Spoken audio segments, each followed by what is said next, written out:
So, as many of you have noticed, I am not a fan of Peggy Hill, but there have been some times in the series where she deserves some kudos. And we're going to talk about some of them, while also not saying anything negative about her. Okay, this might be tougher than I thought. Are you down on me? Go ahead, because you don't deserve to live, you worthless...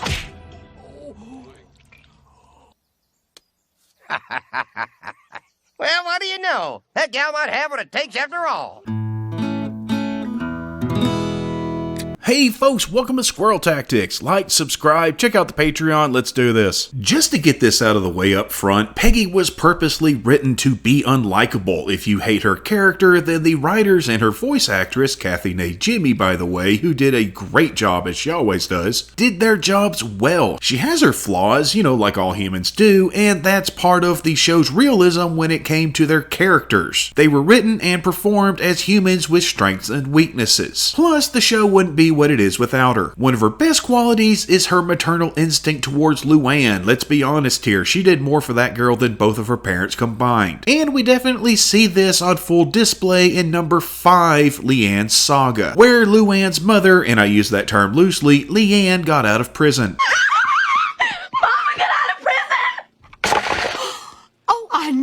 I just knew it. I told them medium security would not be enough to hold that woman. And she came to the hills after she was released. Now, Hank nor Peggy wanted her there, but when Peggy saw that Leanne would gladly sacrifice her daughter's future for her own personal gain, Peggy had to step in and offer Leanne a place to stay, which in the grand scheme of things was the right thing to do. We'll get an apartment, Mama.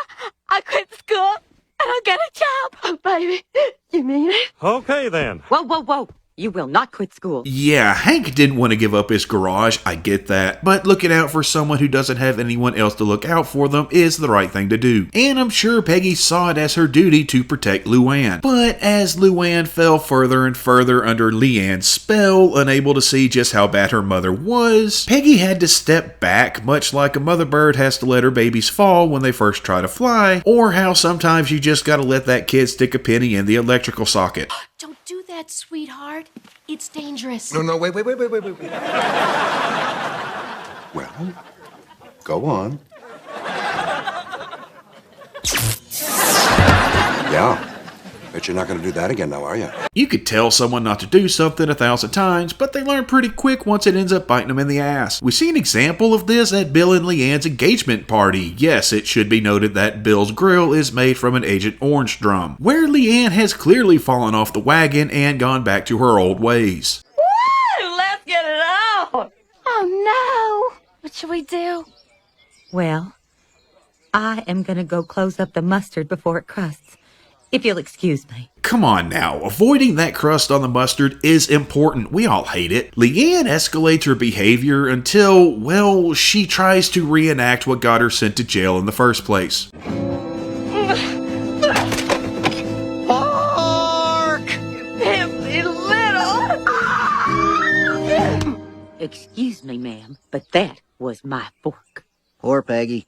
She's dead. Now, it's clear that had Peggy not stopped Leanne here, she would have stabbed Buckley in the face with a fork at full force, possibly killing him, but probably causing him quite a bit of damage. But if he died there or suffered a bad enough injury that it would have put him on the shelf for a tad bit, well, then it's possible that he doesn't blow up the Megalomart. And if he doesn't blow up the Megalomart, then Chuck Mangione doesn't suffer from PTSD and take his downward spiral of finishing everything he plays with Feel So Good. Ever since the explosion, every song I play sounds like Feels So Good. Maybe that's because it does feel so good to be alive.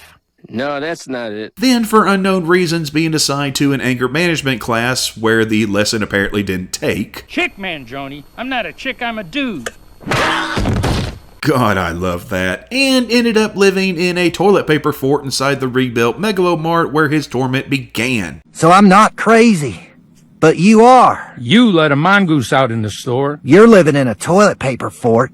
Let's agree to disagree. I went more into Chuck's downward spiral in my Chuck Mangione video, but theoretically all that could have been avoided had Buckley been stabbed in the face. Also, it should be added that this was Buckley's last appearance before the episode where he blew the Megalomart up, and there are only 3 episodes between Leanne Saga and Propane Boom. And one last thing I want to point out here, it takes a pretty decent amount of strength for Peggy to stop Leanne dead in her tracks like that. Anywho, Peggy saves Buckley and tries to defuse the situation, but Leanne has to be Leanne and attacks Peggy, who is able to fight Leanne off thanks to her larger than normal feet. Oh, well, there's one thing that you didn't count on. My brother has got size 6 feet, but I don't. Oh, yeah! Leanne ends up leaving in Bill's car after Luann refuses to leave with her, and Peggy continued her place as Luann's mama bear. Another instance of her maternal side coming out and of her being 100% completely correct is number 4, that wonderful schizophrenic Michael Keaton episode Pygmalion. Though at first Hank is iffy of Luann's business relationship with local pork product king Trip Larson. Luann, sometimes men aren't interested in what they say they're interested in. To put it bluntly, they're more interested in something else. Oh, you mean sex? No. Yes. Peggy is completely supportive until she sees through Trip's BS, you know, like the headless pig left on the front porch. Trip Larson works with pork, so that's why he gave us this fella here. No, you're bruising the rinds. Or Trip straight up threatening to kill Hank using a hot air balloon, though I do have to give him props for originality. You don't see that one very often. Mrs. Hill, I'm a guy who makes his own rules. You play by them, everybody wins. Try to call your own game, not so terrific. Whoa! And unlike Hank, Peggy couldn't be bought off with the razzle-dazzle of burning snowmen. But this is private bloopers.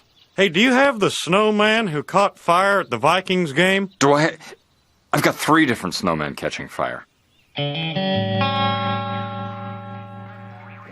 There he goes. Luann is pretty damn lucky for Peggy being vigilant here because Peggy saves her after Trip reveals that he's not doing too well mentally, and he wants her to more or less marry a guy and live as a mascot couple with him as a pig? Life is a series of compromises.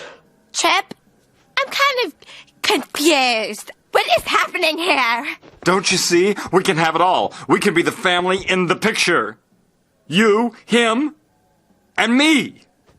It's an interesting episode, but after Peggy saves Luann during a harrowing scene in the pork processing plant that's surprisingly straight out of a slasher film, Trip ends up becoming a pork product. At least Trip seemed happy. And now he's in a better place. Honey, Trip had a mental breakdown and is now a sausage. That's not a better place. Her mama bear status was again on display in number 3, Lucky See Monkey Do, where Lucky's sister Myrna comes into town as Luann neared her delivery date in order to help with the baby. Now, Myrna is not at all like Lucky, much to Peggy's surprise, which is totally understandable. I must admit, you're not what I expected. I thought you'd be a lot more rustic.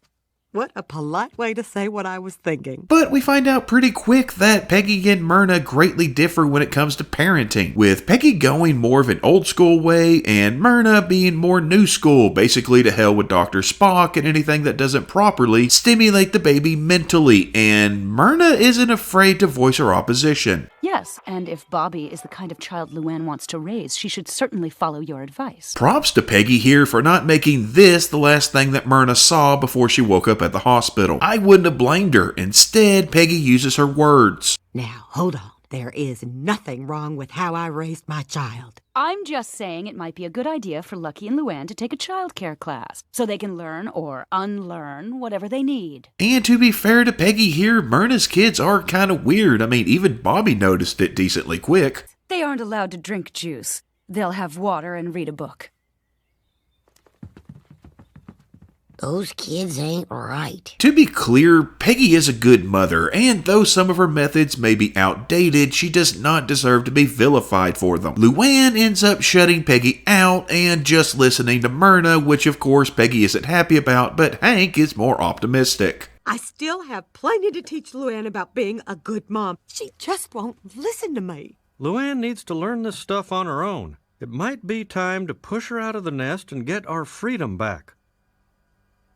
Come on, Peggy. Push with me. And yeah, okay, I have to point out here that the B-plot to this episode is Bill having a complicated relationship with a remote drive-thru worker before driving hundreds of miles to meet up with what ends up being a 17-year-old girl. Jane?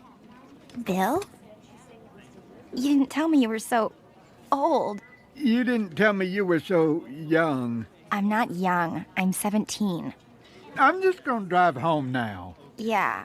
I'm thinking about doing a video on the worst episode B-plots. If that's something y'all are interested in, just let me know down in the comments. Anywho, Peggy does her best to stay out of Luann's business and be positive, but when she sees the modern nursery that Myrna has set up, it's about all she can stand. I think it's awful. Luann, it's joyless, it's creepy. Peggy, this is awkward enough without you critiquing our nursery. This is Luann's nursery, and if she keeps listening to you, her kid is going to end up like yours, a book-reading, water-drinking robot. And when Luann goes into labor, we learn that rather than give birth at a hospital, at Myrna's insistence, it'll be at a birthing center with no doctor or painkillers. She wants everyone with her as she gives birth, in that tub. Duh. What doctor agreed to this? There is no doctor. The baby will be delivered by a facilitator. That man in the open robe and Speedo. Luann, experiencing the early pains of childbirth, realizes that this is not what she wants. So she sends Myrna off on an errand in order to distract her before calling Peggy over. Aunt Peggy, can I talk to you? Get me out of here now. Consider it done. Now, Hank is kind of iffy on the idea of Luann possibly giving birth while in his truck on the way to the hospital, but Peggy shuts that down real quick. Hank, this is happening with or without you.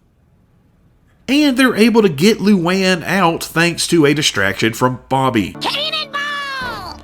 No! What are you doing? Get out of there! This is what happens when you give kids juice. Eventually at the hospital, Luann decides that she wants to do things her way rather than Peggy or Myrna's, which Peggy accepts up until the point where a drugged up Luann wants to name the baby Lasagna. There is no way I'm going to sit by and let you name your child after... Luann needs to make her own decisions from now on.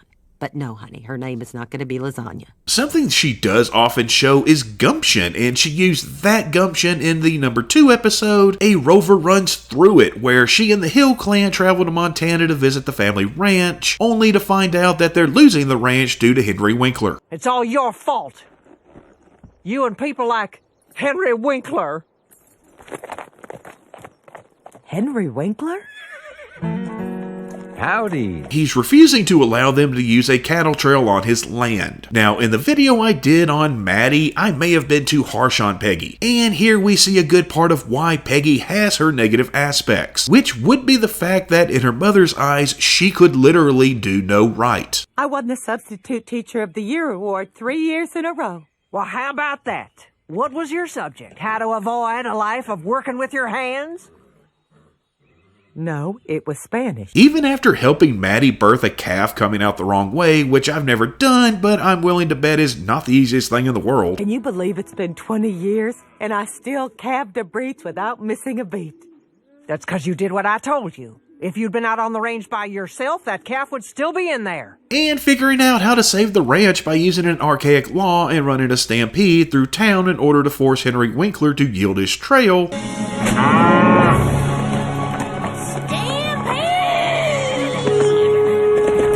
It still wasn't good enough for Maddie, like I said, showing us that Peggy's need for accolades and acknowledgement of her achievements has its roots in her mother's demeaning behavior. So, what do you think, Mom?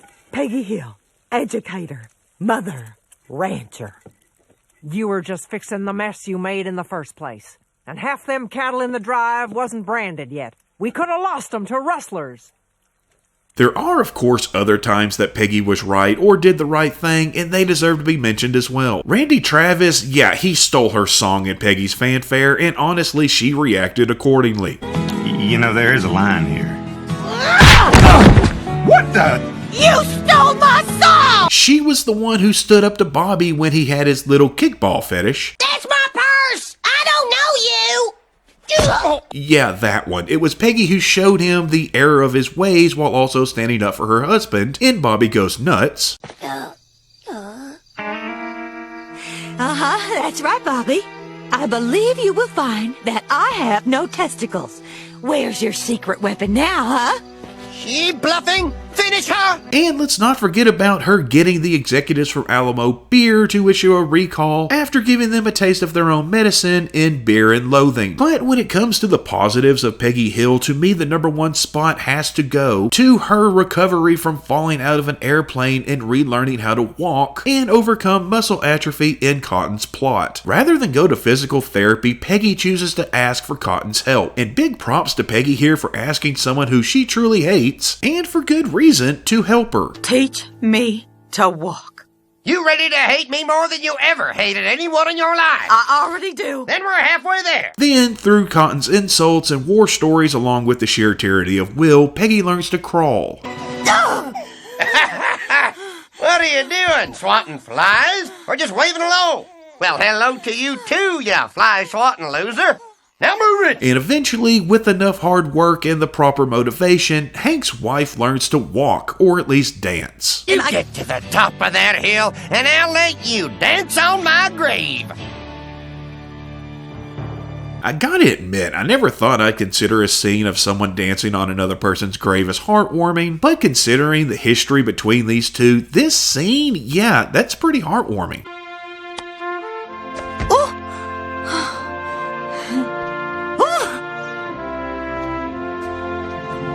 And let's not also forget that Peggy went out of her way to document Cotton's actions in World War II, and it's because of her that he was awarded a burial plot in the Texas State Cemetery. I have chosen to highlight only a few of Cotton Hill's many acts of bravery at Guam, the Solomon Islands, Sardinia, and Okinawa. Dang it, woman, you forgot Munich. You were never in Munich. I wasn't? No. And I want to address this. Yeah, they went through all that rigmarole to get Cotton a burial plot in the Texas State Cemetery, but later on, in Serves Me Right for giving General George S. Patton the bathroom key, we find out that Cotton's preferred final resting place was having his ashes flushed down a toilet. So why did he want the burial plot if he was just going to get flushed down a toilet? Well, my guess is because of this. I'm gonna be buried in those Nazi stompers at the Texas State Cemetery. That's why our government inters its war heroes. Inters means bury.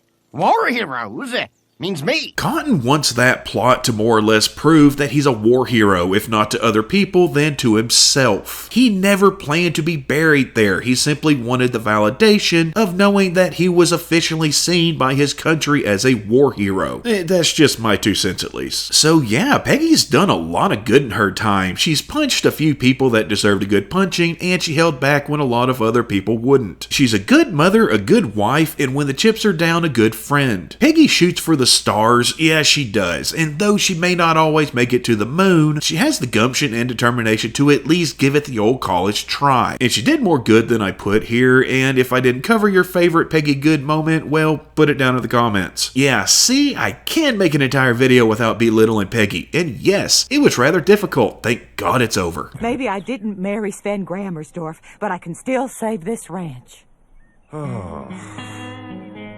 Sven Grammersdorf? Told Joe had me cooped up in a bamboo rat cage. There was nothing to eat except rats. So that's what I ate. After 2 weeks, I was down to my last rat. I let him live so I could eat his droppings. Called it jungle rice. Tasted fine.